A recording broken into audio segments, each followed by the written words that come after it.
Welcome back to our channel. Today, I have prepared a tutorial for the Pinterest app. If you want the content you share on this network to be available for download by other Pinterest users, you need to enable this option in the settings. Before we begin, I would like to ask you to subscribe to our channel and support our work. Thank you. Now, open the Pinterest app. Then open your profile page. Click on your profile picture in the upper left corner of the screen.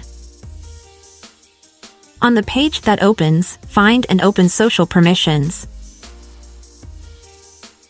Scroll all the way to the bottom of the page.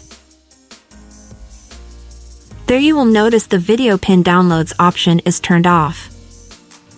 Enabling this option will allow other users to download your video pins in a 9:16 aspect ratio. They will be able to share the downloaded video pins on other platforms, but they will contain a watermark with your Pinterest username. If you want your video pins to be visible on other platforms and increase your popularity, this option allows you to do so. And that's it for this short video. See you soon with new tutorials.